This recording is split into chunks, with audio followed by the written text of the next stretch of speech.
shared with you before, I definitely think these forums are truly a public service, right?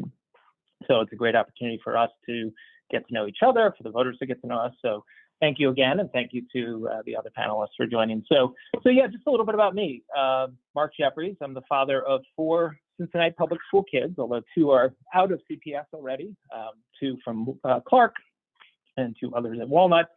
I'm somebody who started out cleaning toilets, and I went on to be a leader at P&G for 16 years and a small business owner over the last 3 years. But like I tell my kids, I didn't do any of that myself. One of my core values is that we all succeed through the help of others. It's a core belief of mine, whether it's individuals who help you or organizations, right? We all had a mentor, a family friend, a family member, or an organization help you.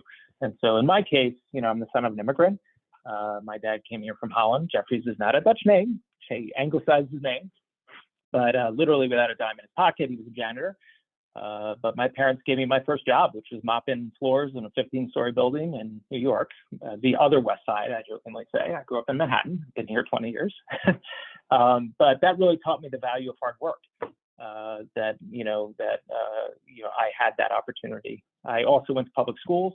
I had free lunch. I had that as a network of support. My father, my father spent many months in the hospital. He had a workplace accident. My mom relied on food stamps to get by. And for me, when I got into college, I went to the University of Chicago, which is not a cheap school. I couldn't afford it. I got a union job as a laborer and was able to earn a good wage to earn my tuition. So all of that is what I call, a network of support, right? One of my core values. The other value that I have is, belief that to whom much is given, much is expected, right? We don't pull the ladder up behind us.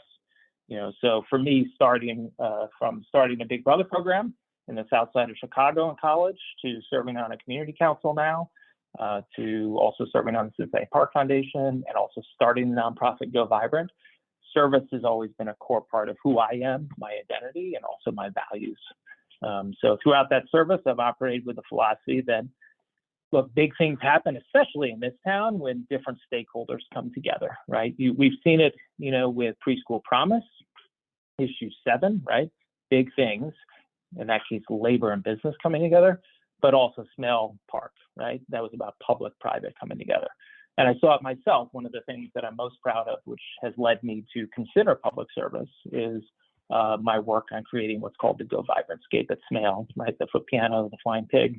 So I had a vision of a park after seeing an experience while we were traveling that energized me to energize others. And through a partnership with the parks, P&G funding it by $1 million, and other organizations, we transformed a dilapidated parking lot into an experience that really brings our city together. So you'll find I'm a very sentimental person.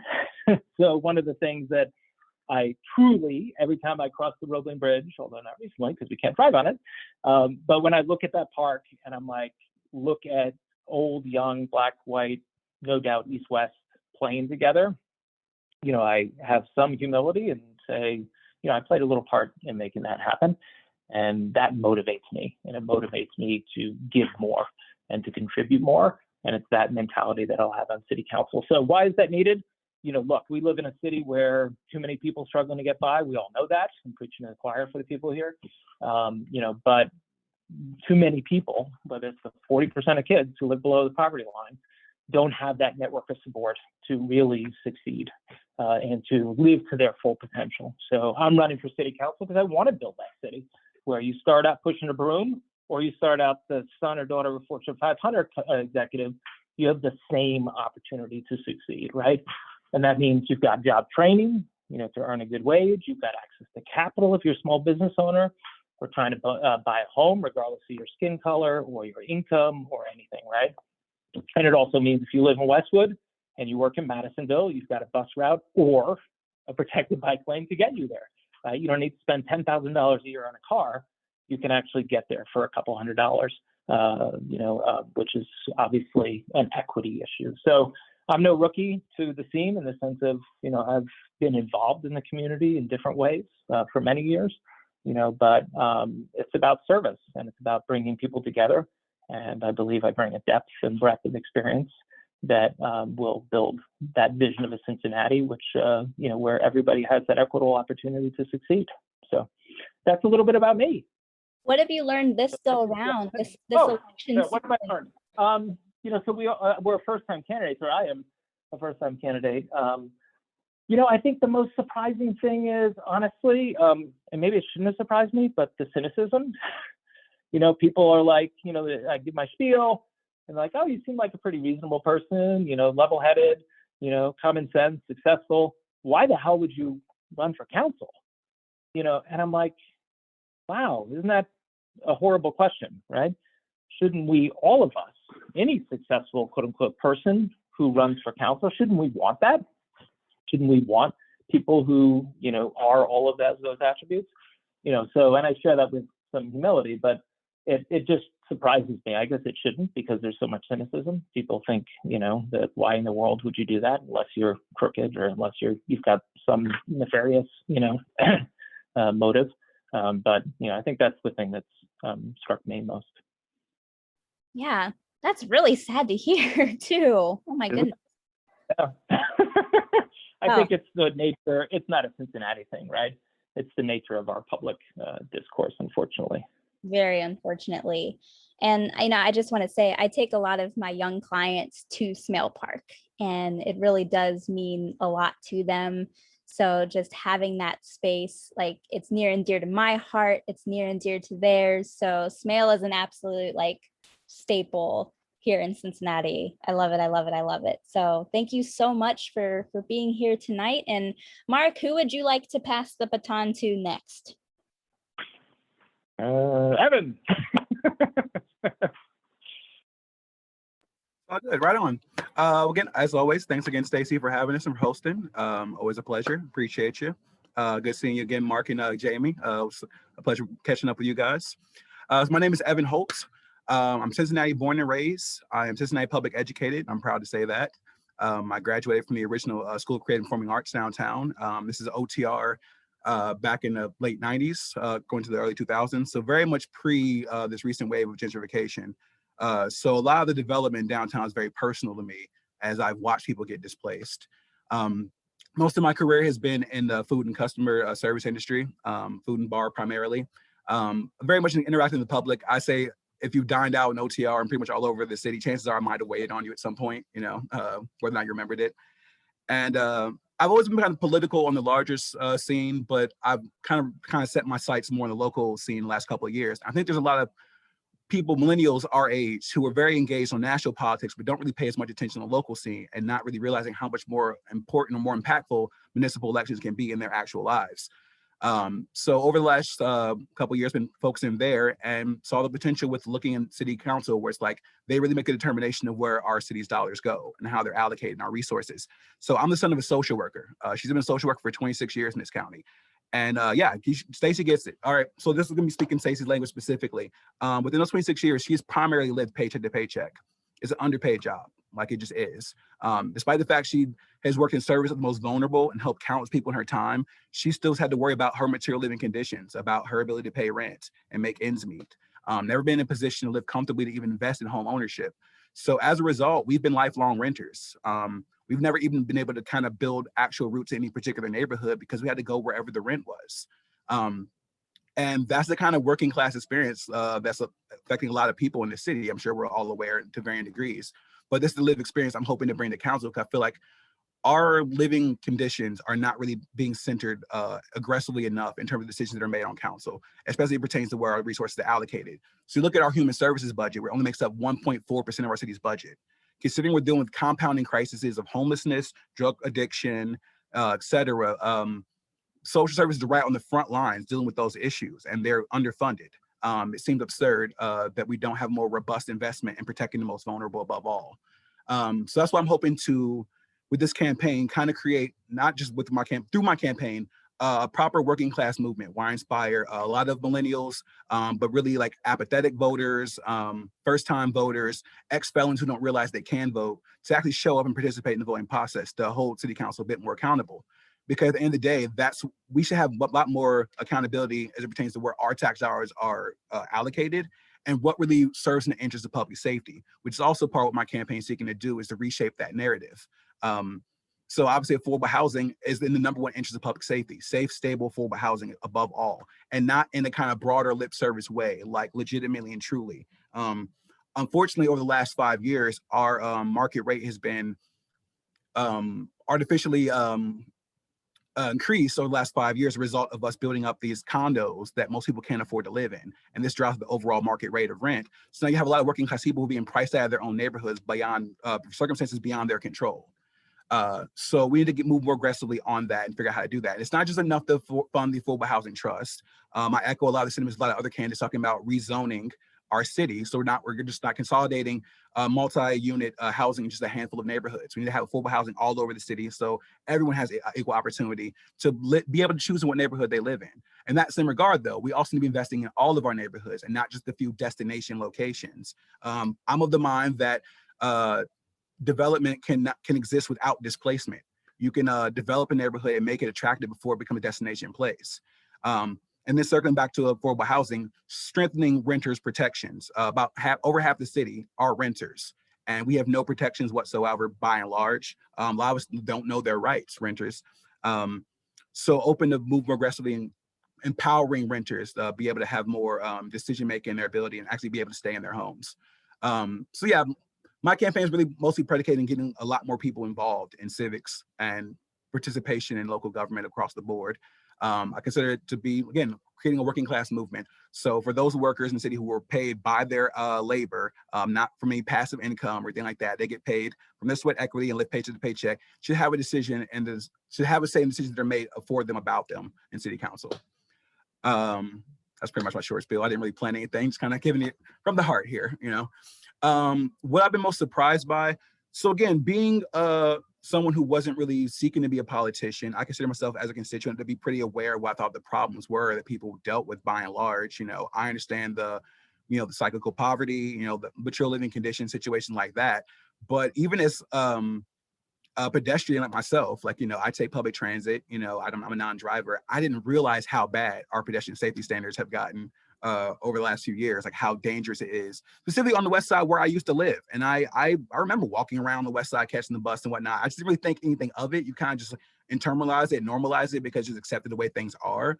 But then you realize, look at the numbers, like, oh, wow, we're having absurd amount of crashes here and people are dying from just walking down the street. That's not something I would have considered as like that much of a looming threat, but it is. So it kind of goes to show, again, you think you kind of got it figured out, but you definitely don't know everything, once you get in the large picture of things.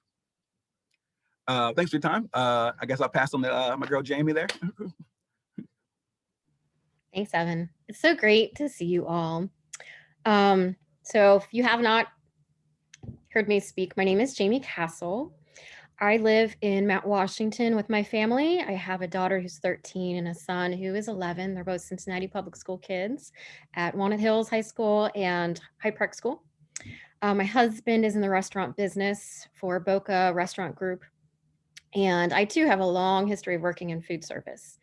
I am a teacher by trade. I went to Miami University. I was born, raised in Cincinnati, went to Roger Bacon, and then went to Miami, and then went back to teach at Roger Bacon, but took a break from teaching, had my family. And, it was my content mom life. I was raising my kids, we were doing great. And as they got older, I found myself jumping into other roles like coaching soccer and directing plays and leading the PTO. And then at church, I was doing the Sunday school, and then I was leading the church, and just lots of volunteer service oriented things I was doing. Right now I work for Cincinnati Public Schools. That was my way of seeing, do I want to go back to full-time teaching now that my kids are older? And I had been doing that for going on 5 years now.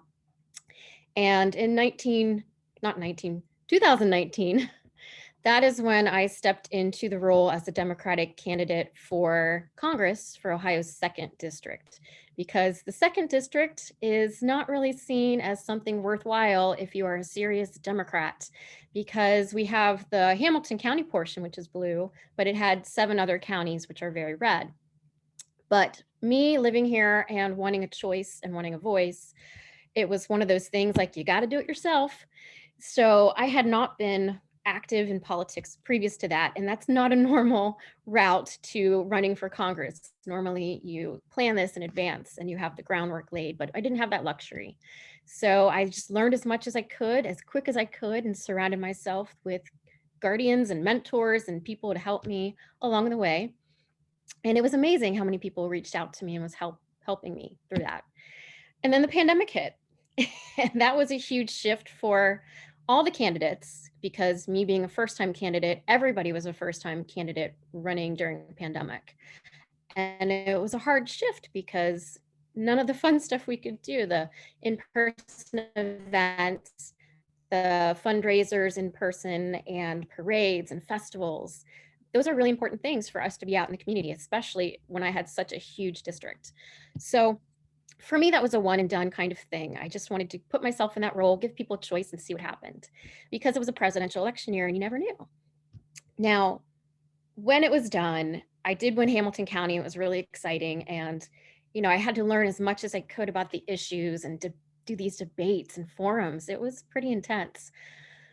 And when I was done, I was like, finally, I can relax and just, think about things. But it was right away, like day of the election, right after I lost, people were like, you better get back out there. And it was, you'll be good at this. You're so good at this. And this is like, you have a chance to move forward. And I had to really think about that. Like, I never thought of myself as being a politician because, we weren't raised to talk about politics. Same with religion, because it can be so conflicting and divisive. But that's been a problem because we need to be talking about it and we need to learn how to talk about it in a civil way. So I wanted to be like that positive politician candidate person and try again. And living in the city with such an open field, this was a chance. So I didn't have a lot of time to rest or plan, but it just kind of happened again really fast. And at the time too, Walnut Hills was getting ready to reopen and needed a long-term teacher. So I stepped into that role and taught 8th grade English all spring. So I was doing that while trying to collect all my signatures and learn about city politics, because it is very different than federal issues. There are certain things that you can do on the local scale that vice versa. There's certain things federal controls. So really learning and listening about the issues here. And living on the east side, the big issue, I think, is the tax abatement abuse, that you have all these luxury homes being built and getting huge tax breaks. And that is not good for the whole city because you're losing that tax income, and it's not good for the schools because they're losing a ton of money as well. And you've got people that have lived there all their lives paying tons more taxes than you and your $1 million home. And oftentimes they'll take one house and then build 5. And that's hurting the community as well. I live in Mount Washington and we are very diverse. We have diverse kinds of housing. I have a little street, but I still have 2 4-families and there's a couple rentals as well. And it's a wonderful neighborhood. And that's the thing that Evan was talking about with the zoning issue, that we can help with affordable housing.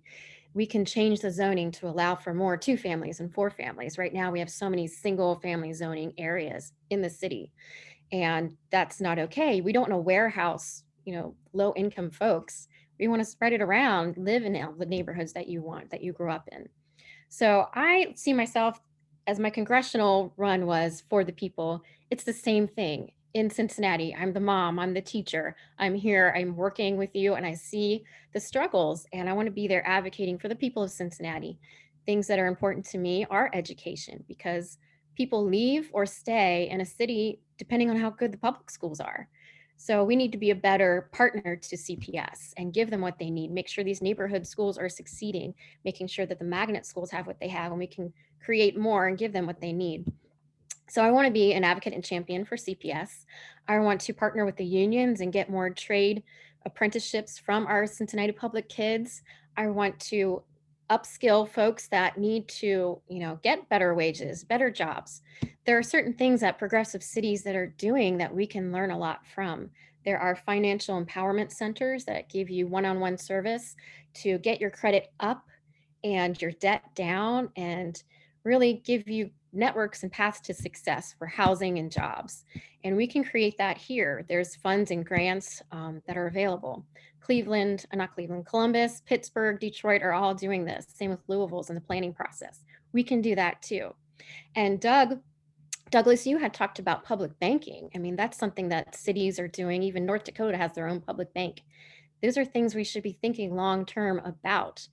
So I'm here to, again, make the city work better for the people and be those eyes and ears in the community councils and making sure that people have more say in the process.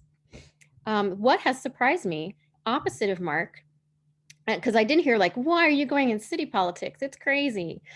But I have been happily surprised by how well the candidates have been working together. When I had, my congressional, it was me against my opponent, and it never got nasty, thankfully, but, it was a lonely process. And with all of us running for 9 positions, you would think it could get nasty, but it hasn't at all. We were getting our signatures together, and that was amazing. And we're at events, and it's like, fist bump, my Charterite friends, and it's been a lot of fun. So I hope that that continues, because I'm just going to have fun with this campaign. I didn't get to do all the fun stuff last time, so I'm really excited about the parades and, meeting people. So that's what I've been happily surprised by. That has been really, really cool to see. I tend to be like an optimist to a fault. We'll be the first to admit that. And so I'm like, oh, like this is gonna be great. And I'm kind of like waiting for like clause to come out and things like that. Hopefully it doesn't. At least I'm gonna keep mine retracted. So that's the most I can say. Thank you, all 3 of you, for sharing. I'm Stacey Smith, also running. I think the first couple of panels that I hosted, there were a couple of folks who were like, oh, you're running too. And I'm like, yeah, I'm not just I'm also a candidate. Oh, no bueno. Why I also spoke and shared some views. Pay for Stacey Smith for council. Yes, yes. So that was kind of funny. So I have to make it a point to clarify. I am also a candidate, not just a moderator. I am a therapist, and there are so many people who are crying out for more mental health resources in the city, and not in just like the typical sense. Like, I think a lot of times when people think mental health resources, they just think like more therapists, more psychiatrists, things of that nature. But really, when you think about city issues, homelessness, for example, the percentage of individuals who are homeless who have a mental health diagnosis is like absurd. It's almost guaranteed. And I recently argued a point that homelessness in and of itself is a trauma. When you are homeless or threatened with homelessness, your brain goes into survival mode. And when that happens, and if it stays in that mode for too long, you likely have a mental health disorder on your hands. And that throws things, that can throw things in so many different negative directions. And that's why it can be really difficult for people to get back on their feet. It's because there's that block there happening at the brain level. So mental health affects homelessness. Mental health affects the pandemic that we just came out of. One of the things that really concerns me is on a national level, at least in the United States, things like suicides and severe mental health crises actually tend to like plateau during national or global crises, despite what other politicians might say. Like, I've seen a lot of politicians be like, well, suicides are on the rise because of COVID. And actually that's not true. And nationally, historically, that has not been true. But what happens is once the recovery happens, those things start to skyrocket again. So as a city, I think that we really need to be prepared for that. We're going to see another explosion in the ongoing opioid epidemic. We're going to probably see more attempted and completed suicides. We're probably going to see a lot more youth with mental health concerns once they get back into the normalcy of things like school and things of that nature. So we got to get ahead of that. Poverty, crime, mental health has a hand in all of these things. And it has been so encouraging to see so many candidates say that, they really want to focus on building up those mental health resources and taking care of people that way. And I think that at least for a short time, there should probably be a therapist or a social worker helping in that process. So I'm not here to become a career politician. I'm here to help my city for a few years, get those mental health care needs and the issues around them as well. Like trying to help reduce crime, making sure that people are fed, making sure our neighborhoods are safe, ensuring that people can live in their housing in their neighborhoods and stay established there. And this has all come from just being in it. I work in community mental health, so I see the worst of the worst. I see children who are traumatized because they've seen multiple people get shot. I've seen, just a couple of years ago at the school that I work at, one of the parents got hit by a car crossing the street in front of the school. So I've personally addressed an issue where someone has gotten hit by a car. So pedestrian safety is an issue of mine because I know so many of my students and their families and people in our city walk and take bikes, and quite frankly, they're not safe doing so. Another student that I work with, their parent was shot and killed in front of the school that the child attends. Thankfully, there was no school in session when that happened.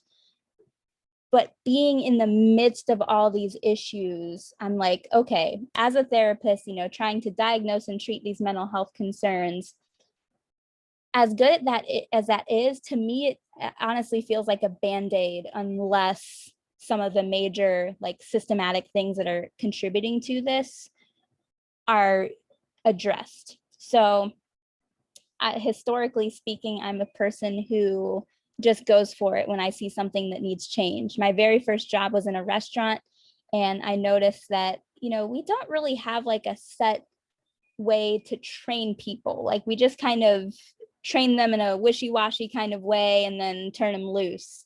And so I went to my operator and I said, hey, I have ideas for an actual training curriculum and program for new hires. And he said, create it and I'll make you training director. So I did, and he did. And I got to serve as training director at a very young age. At the job that came after that, I was like, we really need, more leadership. So I stepped up into that role. And now being a therapist, I see these other issues. So once again, I'm like, I can't rely on others to make these changes. I got to go do it. So my hope is to get elected and to make some of these positive changes. But at the same time, the election's not the goal, the changes are, which is one of the reasons I'm trying to be very public with here's specifically what I would do to make sure we get mobile crisis units, or to ensure that we can train 10,000 Cincinnatians on how to recognize suicide risk and prevention in the course of a year. Because if I happen to get not elected, other candidates who are also passionate about this can take those ideas and make them work. In fact, I would be more than happy if they did. So that's really what it's all about, is getting these issues in front of people so that things really start happening. To echo what Jamie said earlier, I think what has really surprised me has been the support.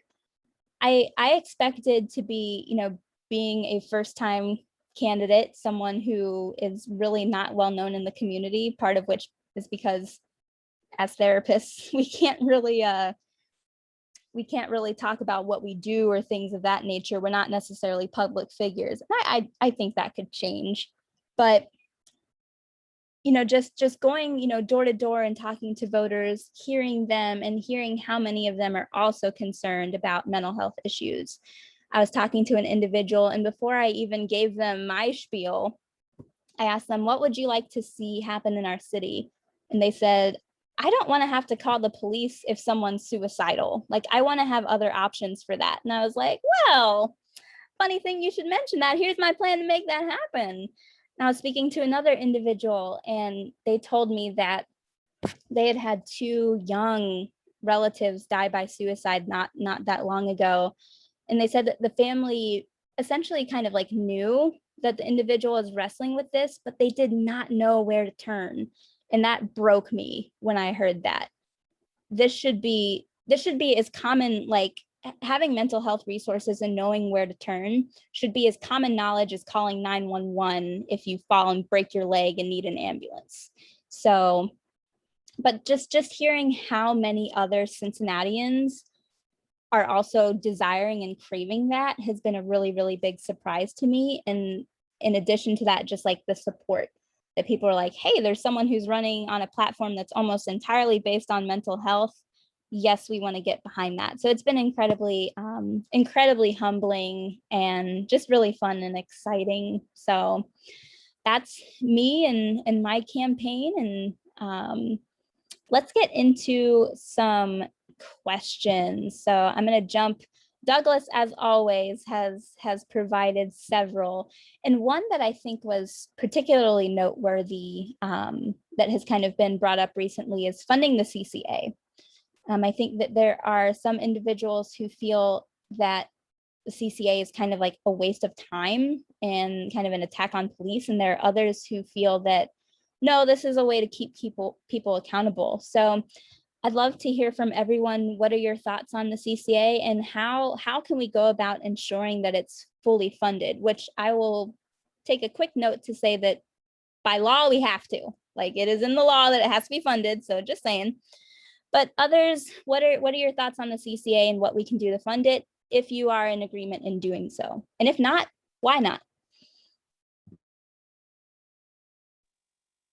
I feel like we're probably, I mean, I don't want to speak for everyone, but I feel pretty confident, like we're kind of in support of funding the CCA. I mean, we believe in accountability, especially from our, law enforcement officers, that we, pay the salaries of to protect our streets and patrol our streets. We should have a level of oversight and accountability there.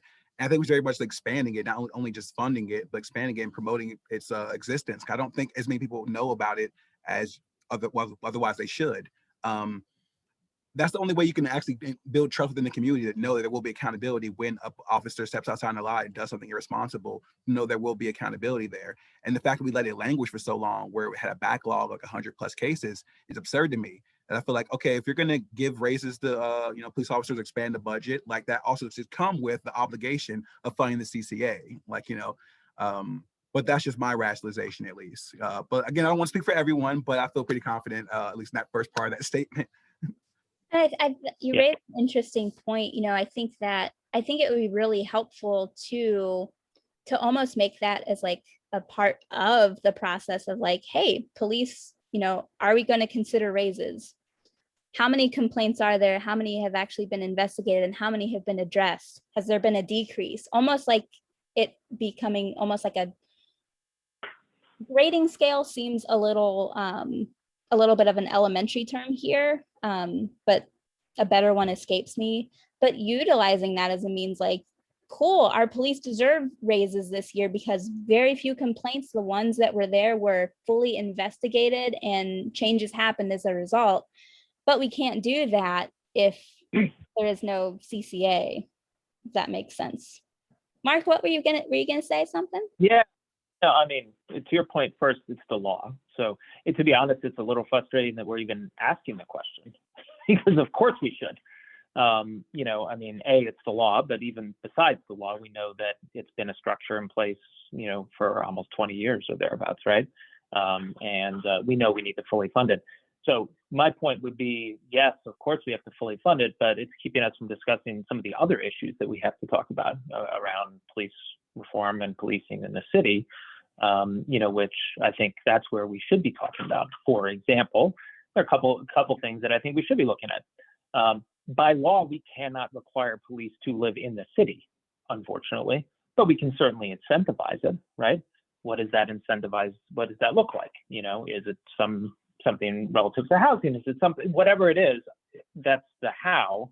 I think the what is, how do we know if police living within our city and within the people that they are policing, developing relationships is a good thing. So we can't mandate it by law, but certainly we can, incentivize it. I'm not going to speak to, because I think we're all on the same page, Stacey, in terms of SAFE in Denver or Cahoots and those types of programs around mental health. We need to refocus our energy there because we know there is data on that. We should be piloting that here over and out. There's data to show that, those units only call the police 2% of the time. 25% of police shootings are around mental health. We know that when police show up, first of all, it's, we don't train, I think you might have said this actually at one point, Stacey, I'll give you credit for this. We don't train firefighters to be, or social workers to be firefighters, right? Police officers are not fully trained to be a social worker. So, you want to play to people's strengths. So those are some of the issues that I think we should be talking about, rather than, of course, we should fully fund, and it's, unfortunately that we're even asking that question. It should be, we should move on from that discussion, in my view. I think it would make sense, and I'll just say this briefly, and, welcome to any discussion or, pushback from panelists or even anyone who listens. I think it would make sense to utilize some of the safety budget to fund CCA, because I think that the CCA is a safety issue. So utilizing some of what we use for police, fire, and EMS to ensure that the police are being, that things are handled not internally, because I think that there can sometimes be some issues there, but to ensure that there's accountability. It wouldn't make sense to me to fund it outside of the safety budget, because again, this is a safety issue.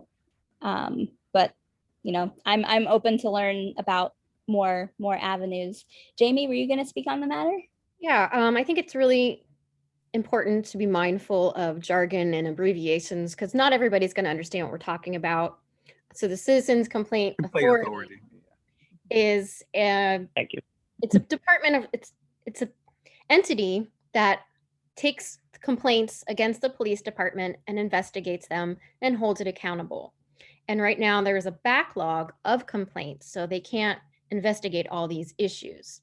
Right now, Gabe Davis took over, and he had run for prosecutor against Fanon Rucker and is an amazing human being. And I'm so excited that he's in that role, because he's super smart and he's going to have integrity and really get the job done. So if he says we need more, we've got to get him more. It's just got to be a general budget line, like, we are funding this. We need to hire more investigators. And that is how we keep them accountable. There was a survey that the police did saying, how do you feel about this? And it was very negative. And that's not okay. There needs to be a cultural shift, because they should want to perform well and not have all these complaints against them. So make it a budget line and fully fund it, fully investigate it. And if it's the police budget that it's coming from, then it's coming from that, because it all goes together. So I think it's an important tool that we have, and making sure things like body cameras are available to our police as well is something to really hold them accountable. And I feel like there's going to be some federal funding for that too, because there's that whole conversation happening nationwide to want to shift this whole culture. So that's what we're talking about. And I agree that we all want this to happen. Any other thoughts on this? And thank you for explaining and elaborating what the CCA is. Your teacher is showing. Very good. Well, again, it sounds like we're all in agreement. CCA needs to be funded. I mean, again, that's the law. So I would not like to go into council breaking the law by not funding it or doing anything else that breaks the law. Seems far-fetched for Cincinnati, unfortunately. What about, Douglas raised another interesting point, and I haven't heard, I think like early on running, this was a term that was like thrown around a lot, but really haven't heard much about it since then. TIF. What are our thoughts on TIF, whether how it has been used, how it can be used in the future? And I will leave it at that. Candidates, go.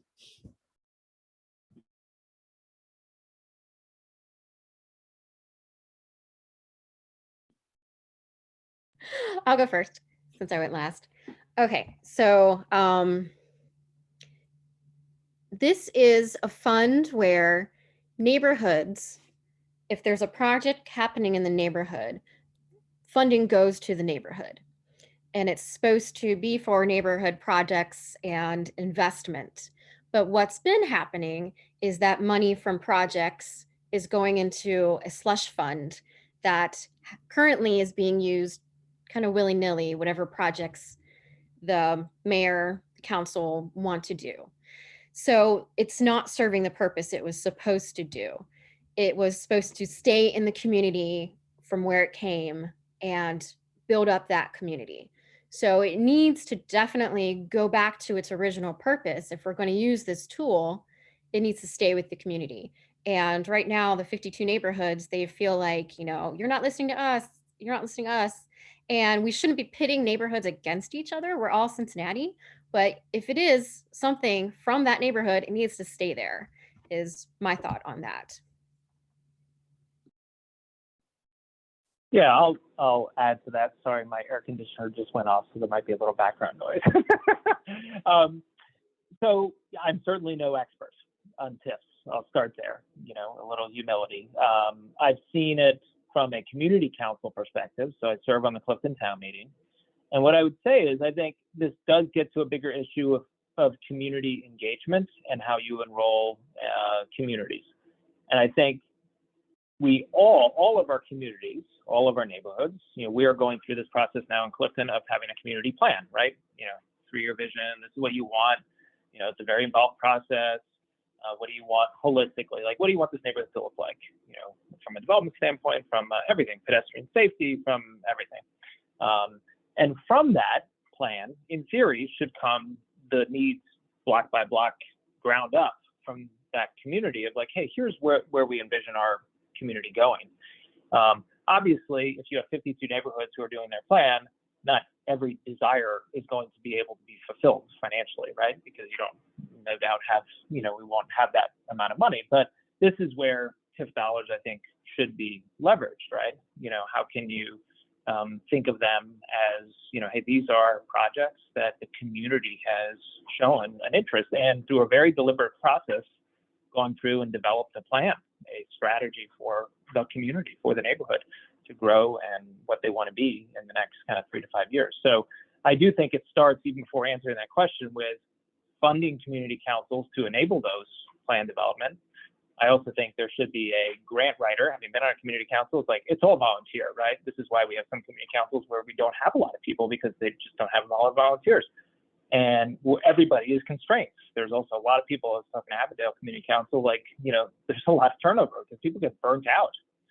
We also need to fund things like a grant writer that might float to community councils, right? You need a full-time grant writer for each of the 52 neighborhoods, but it might be a way of enabling these neighborhoods to, get more, more resources to them. So that's how I would think about TIFs.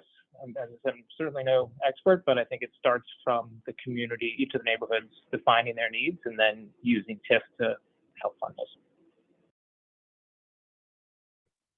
I think we're kind of all on there as well, where it's like, yeah, those TIF dollars should be overwhelmingly be used to benefit the whole of the neighborhood, not just a handful of people to subsidize their condos.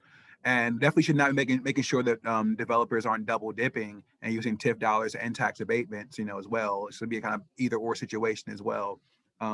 But yeah, echo what you're saying in terms of it should be focusing on, again, so we can have this kind of neighborhood development without displacement, where we're actually making the investments in these neighborhoods and doing very basic things like fixing the roads and streets and making them accessible, ending food deserts. That's another component of accessibility and public safety. There are way too many neighborhoods that are within 4, 5, 6 miles away from the nearest grocery store is absurd.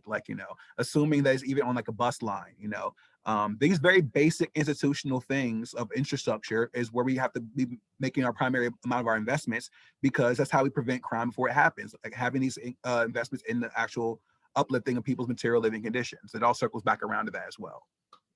Talking about food deserts, panelists, if you can educate me on this, or if a viewer can, I will certainly be doing my research, because this is something that's kind of popped into my head recently.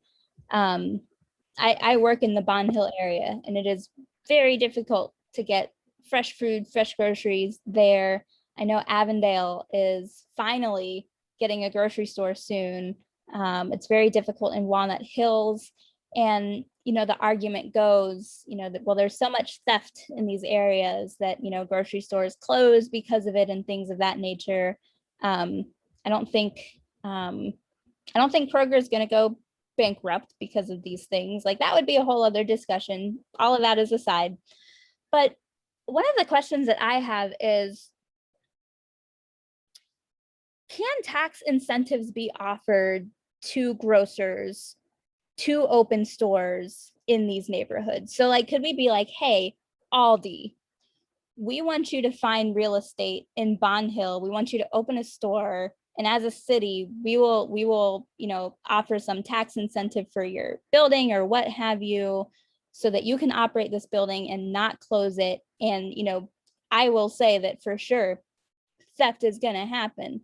I've worked at multiple grocery store locations. It happens everywhere.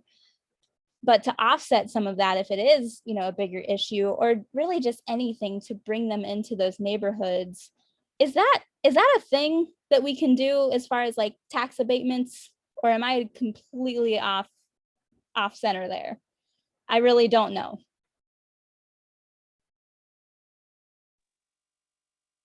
I mean, I think in theory that could be something. To be honest, I haven't thought about it, that way, to provide a tax incentive, but you provide other tax incentives.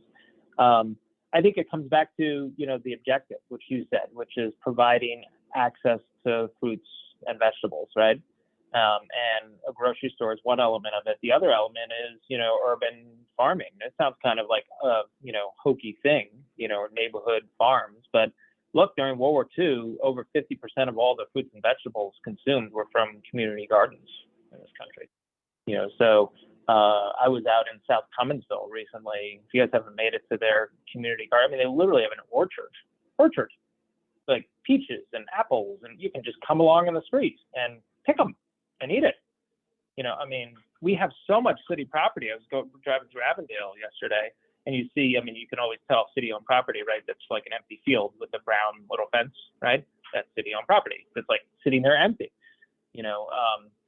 I'm not saying that is a silver bullet, like solves all the problems, but certainly that can be, an element of, and something that the community can get behind, just like they have in South Cumminsville. What they've done there is like super impressive.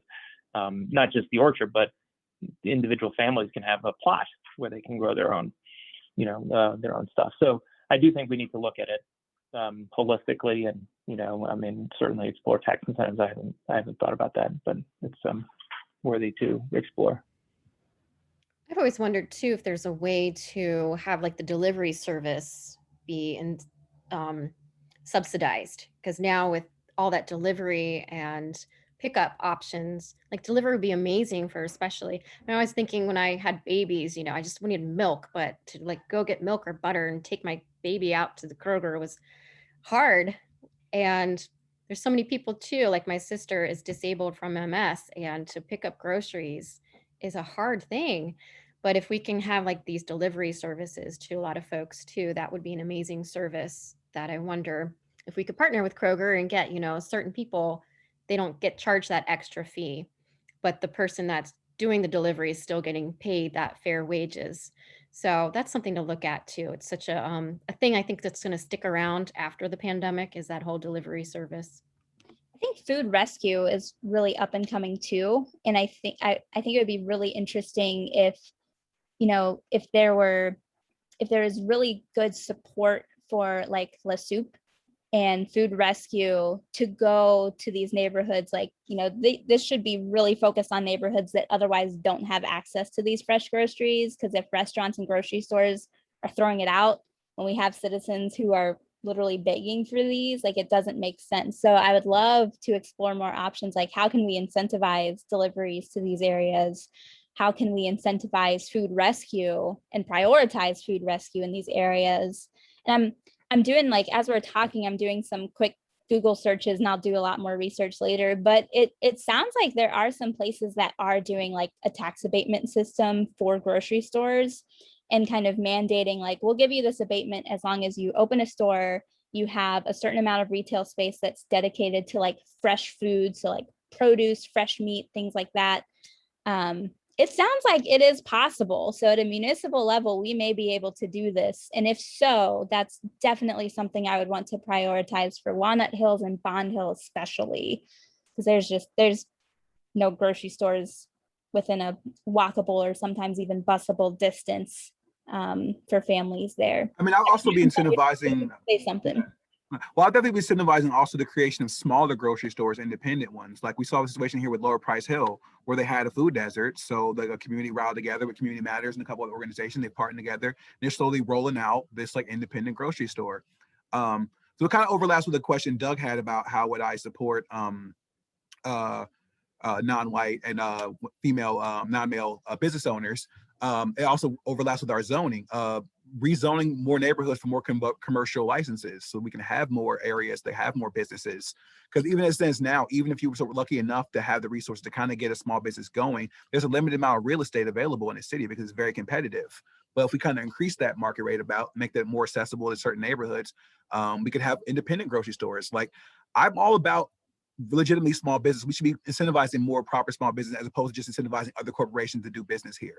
Like they're great, corporations are fine, blah, blah, but that's how we make our own unique identity, by creating our own individual businesses, like, and that are thriving and that really are fully committed to investing back in the city and will never bow out because, oh, like you're going to require a hero pay, for Kroger workers. Oh yeah, I'm going to close the whole place down. We don't need that. We shouldn't be beholden to corporations for doing these incremental things we need as far as our necessities, like, grocery stores and like. I think I love what you're saying, Evan. I think a question that pops into my mind is, for me too, I think it would be better to invest in like the small businesses, or community gardens, I think would be amazing. But with the bigger corporations, there also is that opportunity for more employment that way as well. So would that also, like, I'm I trying mean, it really kind of depends what kind of corporation you're seeking to, because it's like, all right, Kroger, but like, how great is Kroger paying? Like, I'd be more interested in supporting a smaller business who are saying, yeah, my employees will at least be getting $15 an hour. Like, yeah, that should be the overwhelming what we're centering as far as uplifting businesses. Like, I'm not anti-corporation. I'm just more, okay. Yeah, I'm not anti-corporation in theory. I'm just more about ethical, practices across the board. But even on the small business level, like, again, I'm pro small business, but I'm also much more concerned about how that small business owner is treating their employees. So yeah, I'll meet a small business owner, but I'm gonna go around the back and talk to their lowest paid employee and say, are you treated well? Do you feel respected here? Do you feel appreciated? Because if not, that's not a company I want to uplift. Like, again, everything should be centering the workers. Like, nothing would happen without them. Yeah, and to your point, it wouldn't make sense to have like a small business grocery store. I mean, like, it would and it wouldn't make sense to have a small business grocery store in a low income area, food desert, but their employees are making minimum wage. Like, right. At that point, does the benefit outweigh what's happening to those employees who are also probably coming from that neighborhood? Right. Like when I was initially lived in Pleasant Ridge, there was an IGA there. And again, they're kind of like a co-op situation there. But yeah, we had a walkable grocery store we could walk to. It was very accessible, very affordable. But eventually, like, I guess they went under. And now, Pleasant Ridge is lacking. But that was a privilege I grew up with, where again, easy access to a full-on grocery store, not just a convenience store, like full-on, vegetables and the like. And it's just unfortunate that not enough neighborhoods have that. I mean, every neighborhood should have its own individualized business district and things like that. We're having small businesses. Like, I just look at pictures of Cincinnati in the 60s and the 70s, and it's like downtown, like every building was being utilized. It was like storefronts, it was businesses. There was enough pie for everybody. And I would just love to see that again. Like, that's all I'm asking for. Like, have that kind of like, amount of commerce across the board where every neighborhood's thriving. Everyone can like get what they need within their neighborhood. It's walkable, it's accessible. Like, it's not like it's not that utopian. It's like we kind of had something like that before. We're trying to get back to where it was, It's about as close to conservative ideology I'll be espousing right now. But but you get what I'm saying. Yeah, the other thing I'd add on that, because I can't not make the point on active transportation. We alluded to pedestrian safety, but it is the type of city that we want to create. I mean, it's happening all over the world. Open streets, people converting traffic lanes to bike lanes. I think we need to look holistically at that. And what does that mean? It's great that we have the Crown 34 miles around the city. Awesome. It's more recreation. We have to connect all of the neighborhoods for bike and mobility, any mobility, walking, to centers of commerce, to centers of entertainment, to centers of recreation, right? You look back, I think in like 50 years ago, whatever, over half of kids bike to school. Now it's like in the 12%. I mean, would you send your kid normally to bike to school in Cincinnati, Ohio? No, because like I wouldn't send a young child to bike to school. And oh, by the way, if you're over 13, you have to bike on the street. So in other words, a 14-year-old by law has to bike on the street, which is absurd. So no, you're not going to do that. But it does become an issue also of access, right? I make this point, bike infrastructure is as much about equity as it is about the environment, as it is about your health, as it is about building a city where people want to come here and where people who live here are thriving. And it is about equity because you can bike to the grocery store. In a lot of cities around the world, people are able to bike to the grocery store and bike home. And so back to my previous point, you don't have to own a $10,000. I saw today that the average cost of owning a car per year is $10,000. I used to say it was $5,000, but regardless, $10,000 a year. I would rather have a city where you don't have to own a car. So that is a lot of money. If you're making $30,000 a year, sorry, but you can't afford a $10,000 a year car over and out, which is why over 20% of people in the city don't own a car because they simply can't afford it. But they should also have access to jobs, to city centers where they can do their grocery shopping. And what does that mean? It means protected bike lanes. And I'll leave it at this. Protected bike lanes are not just about biking, it is about pedestrian safety. 41% fewer accidents with protected bike lanes for pedestrians and cars because people slow down. We've seen it on Clifton Avenue. We've seen speeds drop by 40%. People were going 70 miles an hour down that thing. And protected bike lane just simply causes them to slow down. So I think we do have to think about it holistically. It's about building a city that is more livable, where people can get places more easily, walking without fear of getting killed. Where people aren't speeding. I could not help but jump in on that because it's an area of huge passion for me. So we want to hear it. That's what we're here for. And I agree. I think especially with the protected bike lanes, and I'll be the first to admit this was not something that was on my radar before running for council. I would see the bike lanes but I wasn't aware that our city really doesn't do a good job protecting them. So I think for me, that's a really big thing is, not just being like, oh, we opened this new protected bike lane. And then 2 years later, all of the barriers are destroyed and haven't been replaced, but making sure that, those are kept and maintained. And I think you will see more people utilizing bikes or more people utilizing other modes of transportation besides their cars. So I completely agree. That's a really, really important thing that needs to be addressed that I am recently learning more and more about.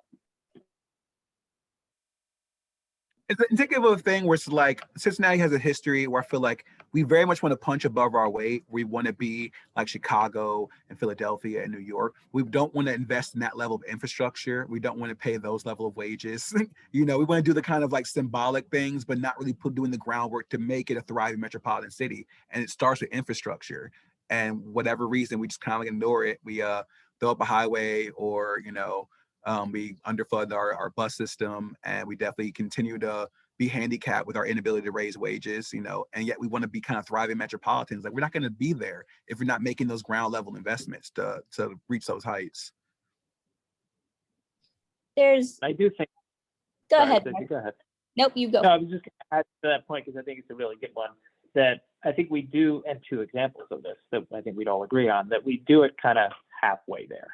The Central Park bike lane is halfway there. I've ridden it from Clifton downtown many times. Half of it is not protected, and the other half is dilapidated and like falling apart because of barriers. But even only half of it is. So even if you use it, you don't have it point A to point B where you have a bike path that you can actually have protected from being hit by cars. So it's kind of halfway there. Not parking in it either. Well, and as a result, it's kind of set up to fail. It's set up to fail because you didn't really go all in on like a fully integrated, that allows you to go from point A to point B and you also have bike parking there, and you're able to easily get there, et cetera, et cetera. So, and not to bring up a sore subject in the city of Cincinnati, but the streetcar is the same thing. It's kind of like halfway there. It's not right. Oh, well, so we're not ready to quite invest all the way to go up to the hospital. Quite ready to invest to go up to UC, but this is it. Whereas other cities have been more deliberate, Kansas City, about their efforts to expand it.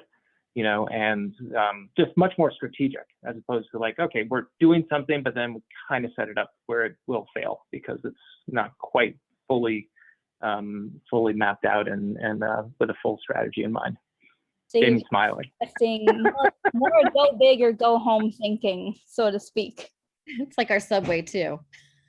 Yeah. There is that. We have a mile of empty subway under our city, which, by the way, I always said is like, that is an asset. For what, I don't know.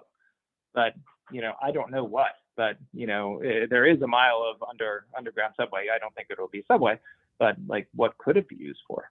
It's fiber optics now. I don't know. We're both tuned into the capping of the Fort Washington Way.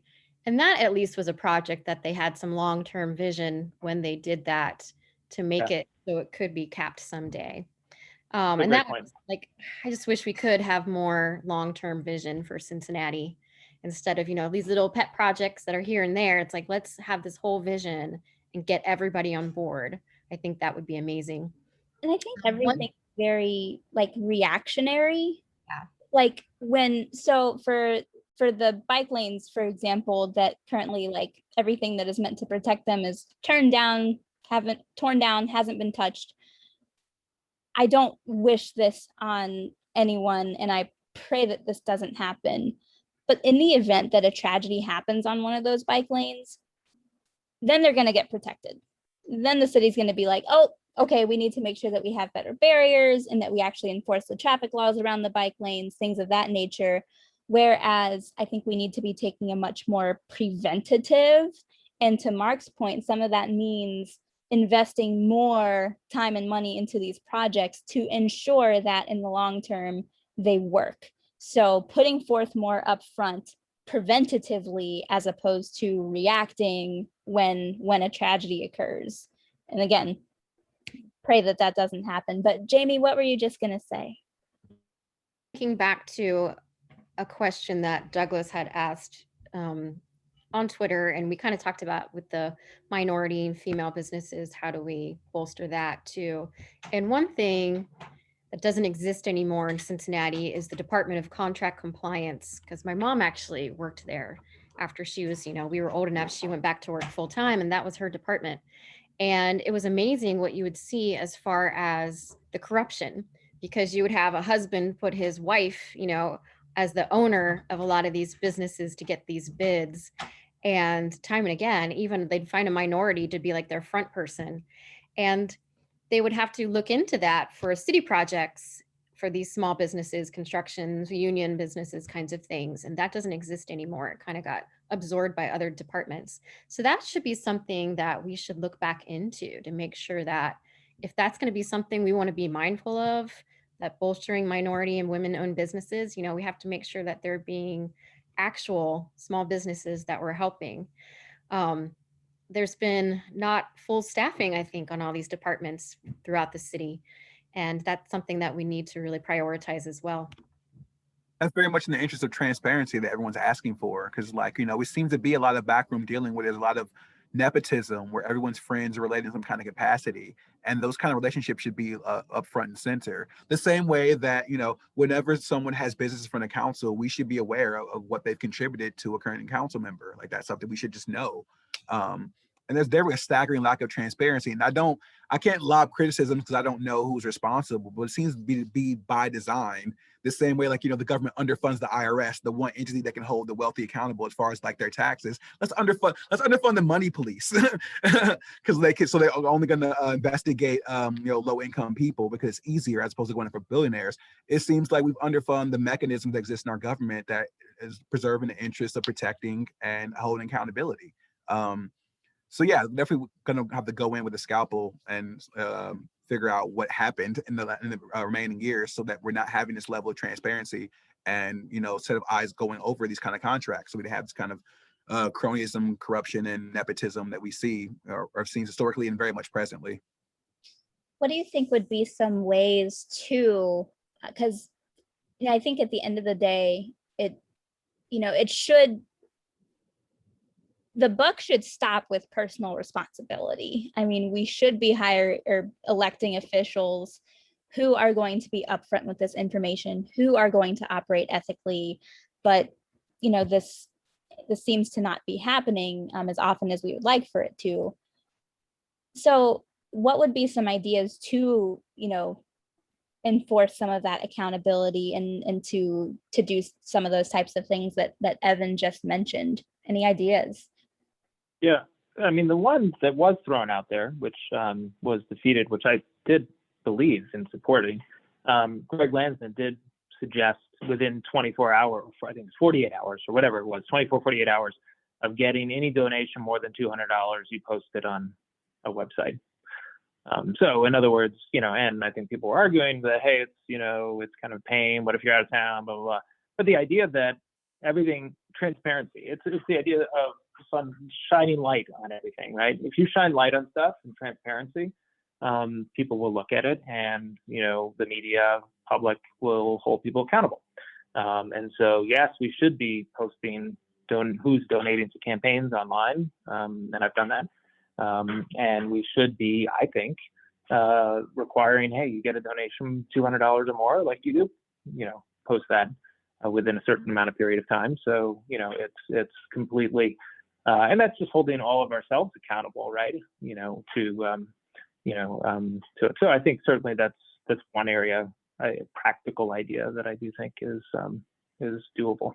I think they were arguing over the way to do it. Like someone was suggesting the creation of a new website, and then the argument was that we already had the mechanisms in place to do that.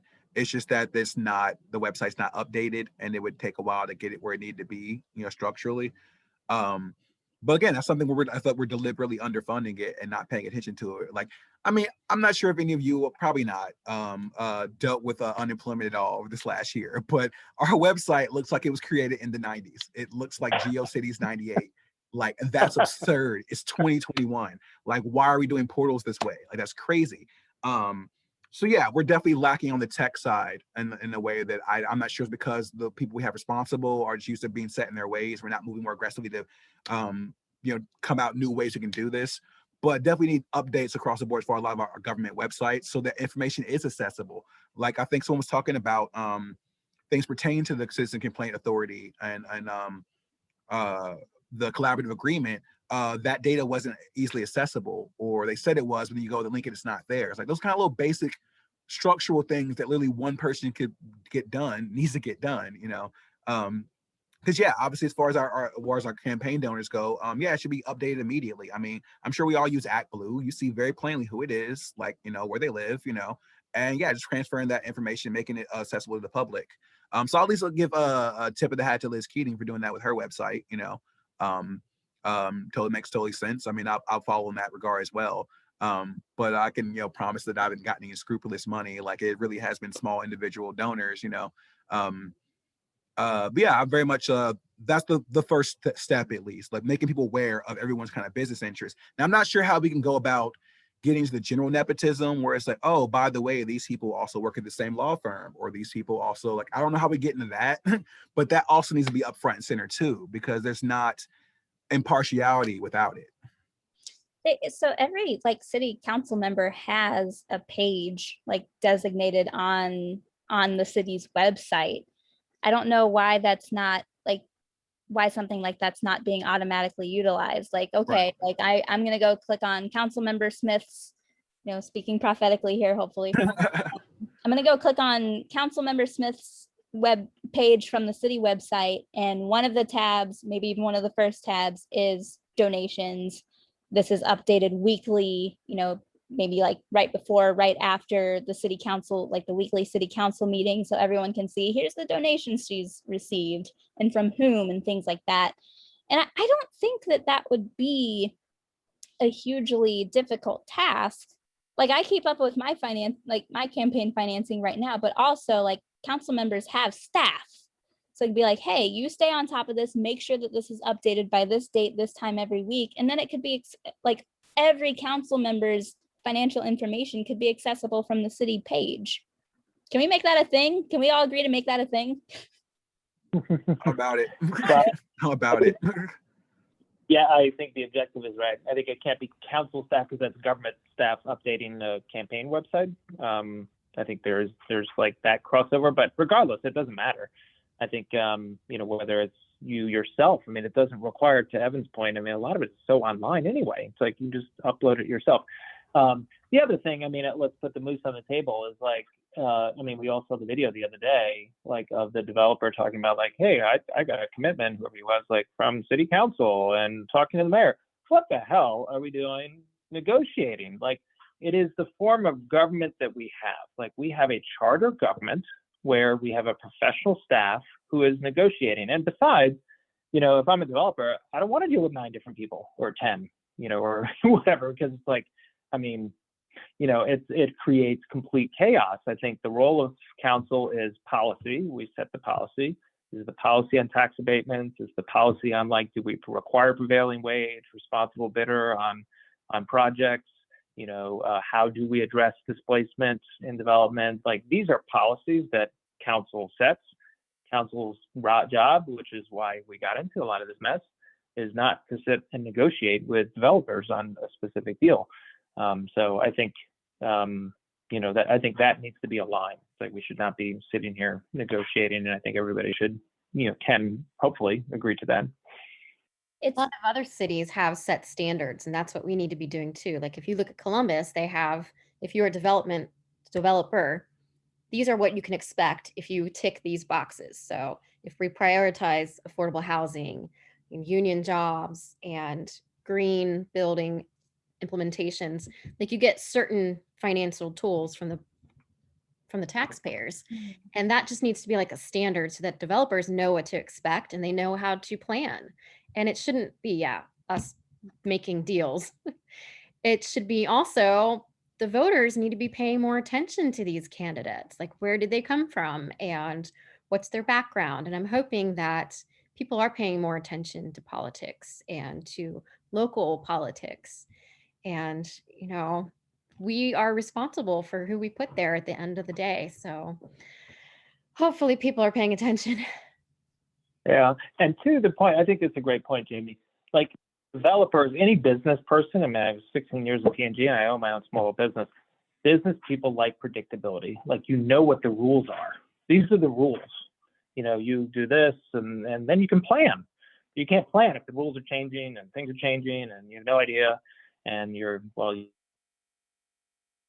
I think people need predictability on that side, like too. It's like, and so here are the ground rules. This is what we do and don't do. And so everybody knows and everybody can plan accordingly.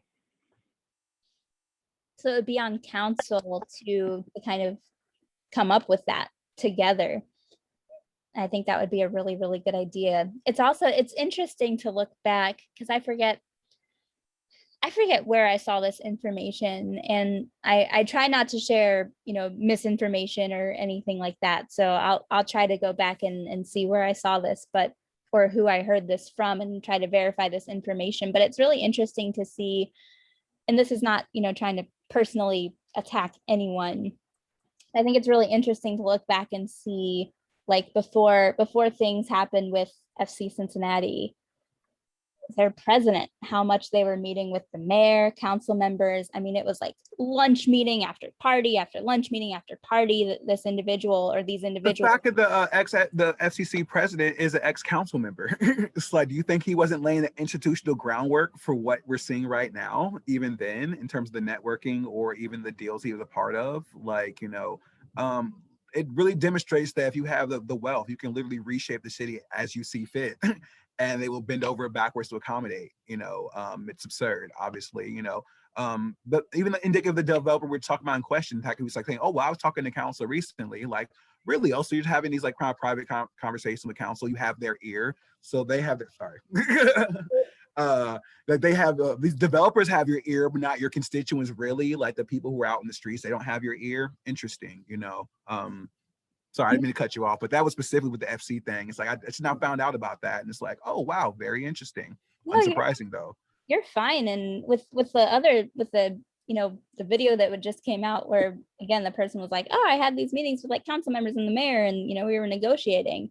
Like, had I been on council in that moment, I would have been like, who, where, when, how often? Why? Like, we need details now before this conversation is going to continue. In fact, this conversation is not going to continue until we have those details, because that's a serious boundary issue. And I think it should have been full stop in that moment. Like, okay, you just gave us this information. Right. We need more. Right. Like, what has happened? Like, start naming names. That should have been a full stop in my honest opinion. I'm of the mind that personally, if I am elected to council, I would never be meeting with any developer or business person alone. Like, I'll at least have one member of my staff or someone else there. I'm at the opposite of Paul on Goodfellas. I want another set of ears there to hear that, to make sure like I was no quiet conversations, no backroom dealings, all full transparency. Like, you can't say I didn't say that. They were there. There was this, because yeah, I don't know why you would. I mean, there was even that article about Cranley, and this developer said that Cranley and him were having lunch and are casually talking. He's like, all right, so how's that development that has that the project you're working on, and saying like, Cranley had the subtlety of a baboon, like it was like not subtle at all with the implication there, and saying flat out, if he had been wearing a wire at that point, like he might have a PG situation there.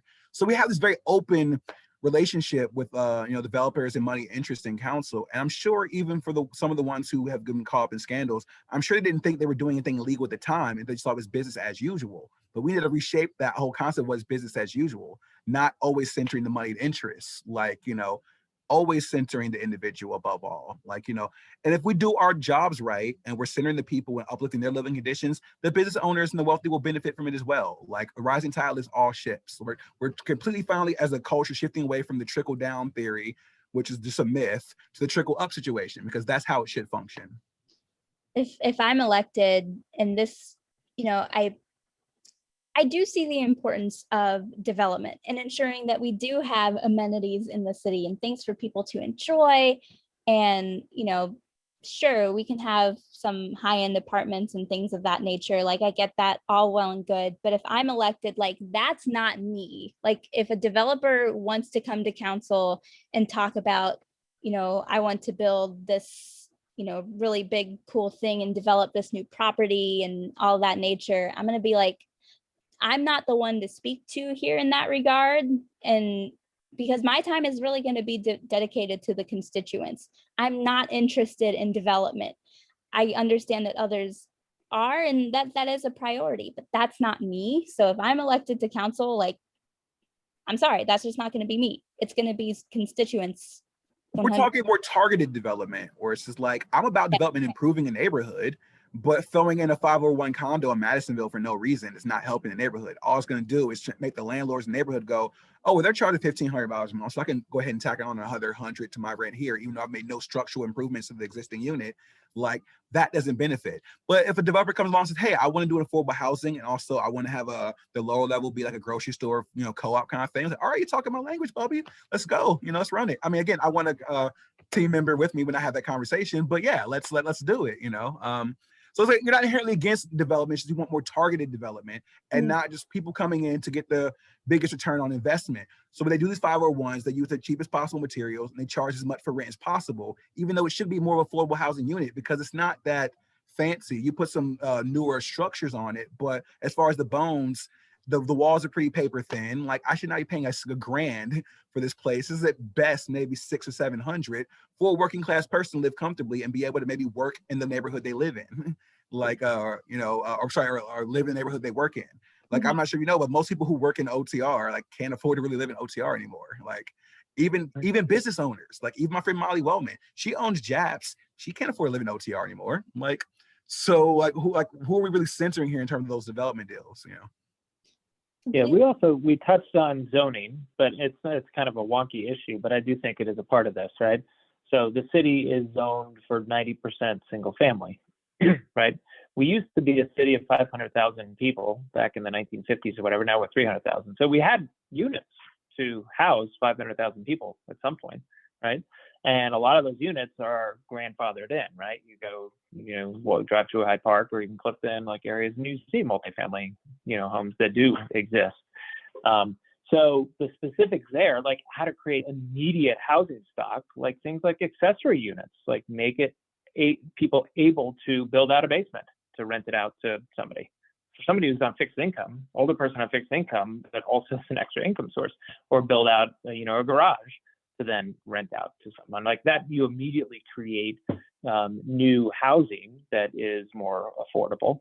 And then things like density or height bonuses, like, hey, there's a 5-story height limit. Okay, you can build it to 7, and as long as those 2 are affordable, or you can add more density as long as it's affordable. Which for a developer, there's better economies of scale there, right? Because you're already building 5 stories. To add 2 more, is yes, not it's additional cost, but not like fully incremental. To like a unit, a similar unit elsewhere. So I think we do have to tackle those issues as part of like, how do we create more affordable housing, because we're holding ourselves back.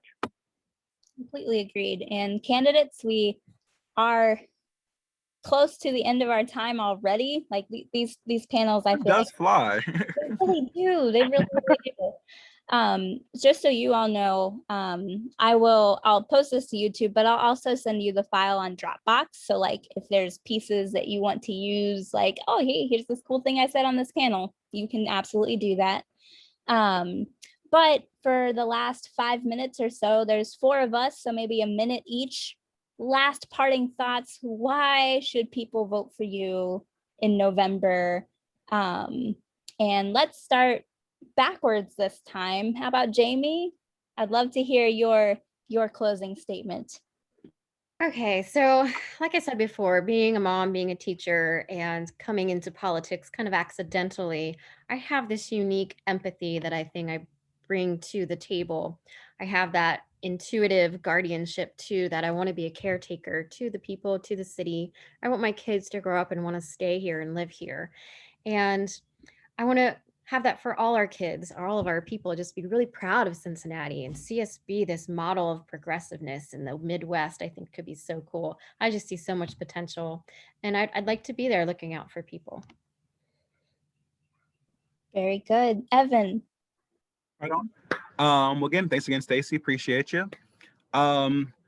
As far as me as a candidate there, I feel like my perspective, like as a worker, as a renter, which is again about half the city here, is invaluable in terms of like centering the decisions that'll be made going forward. It would never leave my mind. Other politicians, not so much on the local stage, but on the national stage, they talk to you in a very paternal way and they say, I'm going to take care of you. When I'm saying I'm going to take care of us, because your material living conditions are my material living conditions.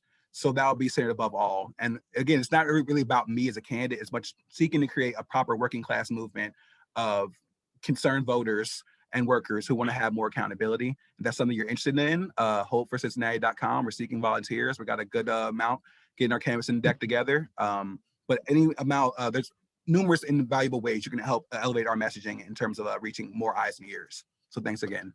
Absolutely. Mark. Good.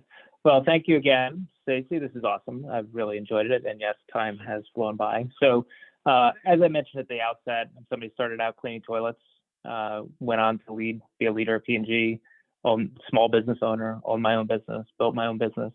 My tagline in my campaign, and it's not just a tagline because I think it's my lived experience, is building together.